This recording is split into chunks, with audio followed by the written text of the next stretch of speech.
اسی طرح میں آپ کو ایک سچا واقعہ سناتا ہوں. ایک عرب کپل ہے, یوٹیوب پہ ویڈیو بھی موجود ہے, ایک عربی کپل, ان کا جو اولاد تھی وہ اپاہج پیدا ہوا, یعنی کہ اس کے جو ٹانگ تھی اس میں کوئی مسئلہ تھا بون میرو کا, کوئی ڈیزیز تھی اس سے. تو ڈاکٹرز نے جواب دے دیا, ڈاکٹر نے کہا جی آپ کا بیٹا جو ہے ساری عمر نہیں چل سکے گا, بلکہ اس کی بونز جو ہے نا بڑی ویک ہیں, اس کو آپ کو بڑے دیکھ کے جو ہے نا چلانا پڑے گا, اور کبھی بھی اس کا ایکسیڈنٹ ہوا تو اس کی بون ٹوٹ جایا کرے گی, یعنی اتنی ویک بونز ہیں اس کی. اب شوہر سنتا رہا, مرد جو ہے اسے طاقتور ہونا چاہیے, عورت تھوڑی سی کمزور ہوتی ہے, لیکن مرد جو ہے وہ اللہ نے ذمہ دار اسی لیے بنایا کیونکہ وہ طاقتور ہے.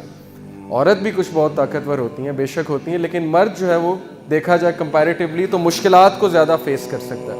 وہ سنتا رہا, اس نے کچھ نہیں کہا. واپس آیا, باہر بیوی انتظار کر رہی تھی, بڑی پریشان تھی, کہتی کیا کہا ڈاکٹر نے, آپ مجھے بتائیں. اس نے کہا الحمدللہ کچھ بھی نہیں ہوا, اللہ نے ہمیں بیٹا دیا, انشاءاللہ ٹھیک ہو جائے, اللہ کا شکر.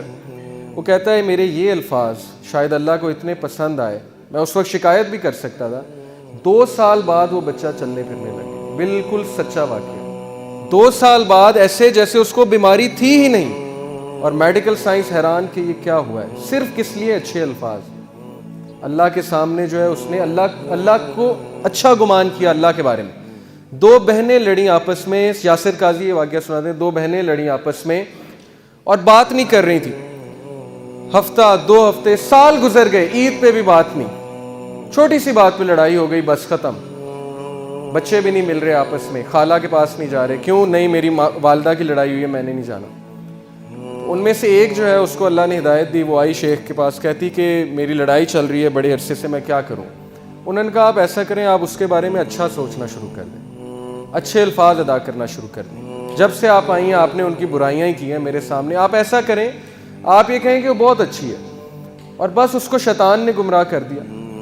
یہی بات جو ہے یوسف علیہ السلام کے والد نے اپنے بچوں کو سکھائی تھی نا, کہ بیٹا شیطان نے گمراہ کیا تمہارے بھائیوں کو, بھائیوں کی طرف نسبت نہیں کی, کہا کہ شیطان نے گمراہ کیا تمہارے بھائیوں کو. انہوں نے کہا آپ ایسا کریں, آپ کہیں شیطان نے گمراہ کر دیا, بڑی اچھی ہے, وہ دیکھنا آپ مجھے اسے احساس ہوگا اور وہ مجھ سے معافی مانگے گی, اس کو ضرور اپنی غلطی کا احساس ہوگا, آپ یہ کہنا شروع کر دیں. اس کو بڑی حیرانگی ہوئی, یہ کیسی بات کر رہے ہیں شیخ, کوئی پریکٹیکل مجھے سلوشن دیں. لیکن بہرحال اس نے کہنا شروع کر دیا, اور وہ کہتی ہیں کہ ہفتے بعد اس بہن کی مجھے کال آئی, اور ہفتے بعد اس نے مجھ سے اپولوجائز کیا, مجھ سے معافی مانگی کہ بہن مجھ سے غلطی ہو گئی تھی, مجھے اپنی غلطی کا ریئلائزیشن ہو گیا, مجھے معاف کر دیں. اور وہ بات ختم ہو گئی, وہاں پہ دوستی ہو گئی دونوں کی, صرف کس وجہ سے, اچھے الفاظ, اچھا سوچنا. اچھی سوچ جو ہے یہ سرکمسٹانسز کو چینج کر دیتا ہے. اچھے الفاظ ادا کرنا پرسنالٹی کو افیکٹ کرتا ہے, اچھے الفاظ ادا کرنا حالات چینج کر دیتا ہے. قرآن نے یہ مثالیں ہمیں دی ہیں. تو اچھے الفاظ, یہ آپ دیکھیں یہ لوگ تھے جنہیں بتایا گیا کہ آپ آج بہت اچھے لگ رہے ہیں, اتنی سی بات, اور دیکھیں ان کے چہروں پہ اسمائل کیسے آئی. کسی کا دن بن جاتا ہے اسے ایک اچھی بات کہنے سے. میں ایک جگہ گیا, میرے دوست ساتھ تھے, وہاں پہ ویٹر آیا.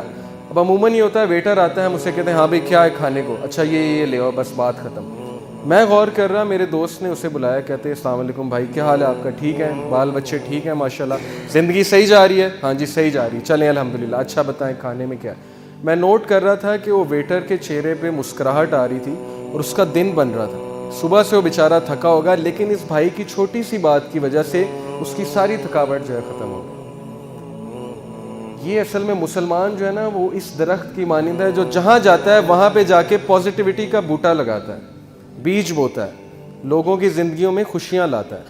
لیکن ہم جو ہے وہ بالکل الٹ کرتے ہیں اس کو. جس سے ملاقات اچھی ہے, جس سے کام ہے, اس کے ساتھ بہت اچھے ہیں, سلام دعا ہے.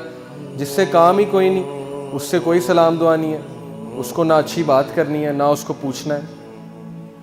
تو یہ ہے فائدے اچھے الفاظ ادا کرنے کے. اور نبی صلی اللہ علیہ وسلم ہمیشہ اچھے الفاظ ادا کرتے تھے. ابن عمر رضی اللہ عنہ کو کیا کہا, ایک بار بچے تھے ابن عمر اس دور میں, اللہ کے نبی صلی اللہ علیہ وسلم نے کہا ابن عمر کتنا پیارا بچہ ہے, کتنا اچھا بچہ ہے, بس تہجد پڑھنے لگ جائے تو کیا ہی بات ہے.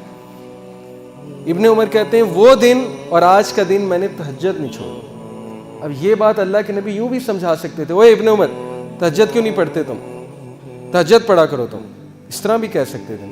کیا کہا ابن عمر کتنا پیارا بچہ ہے, کتنا اچھا بچہ ہے, تہجد پڑھنے لگ جائے تو کیا ہی بات ہے. اب میں پیرنٹس کو بتاتا ہوں, نبی صلی اللہ علیہ وسلم سے سیکھیں بچوں کو کیسے سمجھانا. بچوں کو ریبیلیس نہیں بنانا. اس ایج میں اسپیشلی 14 15 13 اس میں بچے جوان ہو رہے ہوتے ہیں, ان کے ہارمونز بہت ہائی لیول پہ ہوتے ہیں, اس میں آپ جتنا ان کو ڈانٹیں گے اتنا وہ جو ہے ریبیلیس بنیں گے. بچوں کو تھوڑا سا بک اپ کرنا چاہیے, کانفیڈنس دینا چاہیے کہ میرے بچے میں بڑی کوالٹیز ہیں, لیکن اگر وہ ان چیزوں کو دیکھ لیں تو کیا ہی بات ہے. میرے پاس ایک مدر ہیں, کہتی میرا بیٹا گیمز بہت کھیلتا ہے, PS4, Xbox 360, ہر وقت یہی کھیلتا رہتا ہے. میں نے اس سے بات کی, میں نے کہا کہ بیٹا آپ کو پتہ ہے جو گیمز کھیلتے ہیں بڑے ذہین ہوتے ہیں, آپ بہت ذہین ہو, آپ بڑے اچھے ہو, اور آپ تو یہ بھی کرتے ہو, میں نے بھی گیمز کھیلی, کون کون سی کھیلتے ہو آپ. اس نے مجھے پھر بتانا شروع کیا, کھلا میرے ساتھ کہ میں یہ کرتا ہوں, یہ بھی کرتا ہوں. میں نے کہا بڑی اچھی بات ہے, آپ بڑے ذہین ہیں, لیکن میں نے کہا کہ آپ اپنی ذہانت ہر وقت ادھر تو نہ لگائیں نا, کچھ اور کاموں پہ بھی لگائیں, بیلنس کریٹ کریں, تھوڑا سا پڑھائی پہ بھی توجہ دیں, ہم اکٹھے گیمز کھیلا کریں گے وغیرہ وغیرہ. تو بچے نے میری بات سنی. اس کے بعد اس کی مدر نے کہا کہ اس میں بڑی امپروومنٹ ہے, آپ کی یہ بات اس سے بڑی دل پہ جا کے لگی کہ واقعی میں اپنا ٹیلنٹ ویسٹ نہ کروں. تو بچوں کو سمجھانے کا ایک طریقہ ہے جو اللہ کے نبی صلی اللہ علیہ وسلم سے ہمیں سیکھنا ہے, لیکن اچھے الفاظ, اچھے طریقے سے.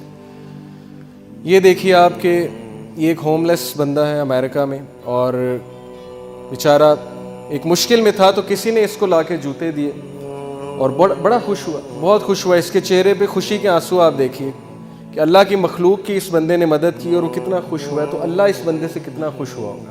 اللہ کی مخلوق کی جو مدد کرتا ہے اللہ اس سے بہت خوش ہوتا ہے. اب ہم اپنا دن رات کیسے گزارتے ہیں فضول کاموں میں, پرسنل گریٹیفیکیشنز میں. ہم نے کبھی احساس نہیں کیا کہ کبھی ہاسپٹل چلے جائیں, ایسے ہی چلے جائیں, وہاں جا کے مریضوں کی عیادت کریں, ان کے چہروں پہ اسمائل لائیں, ان کے لیے پھل لے جائیں, یا کبھی کسی غریب کی مدد کریں, یا کبھی کسی سڑک پہ چلے بندے سے پوچھیں آپ پریشان لگ رہے ہیں, خیریت تو ہے, اللہ آپ کو خوش رکھے. اچھے الفاظ ادا کریں جس سے کسی کا دن بن جائے. اور اگر ہم کسی کا دن بنائیں گے تو اللہ سبحانہ و تعالیٰ, یہ وعدہ ہے اللہ کا کہ اللہ تعالیٰ ہمیں مشکل کے وقت میں یاد رکھیں, کیونکہ ہم نے اس کی مخلوق کے لیے آسانیاں پیدا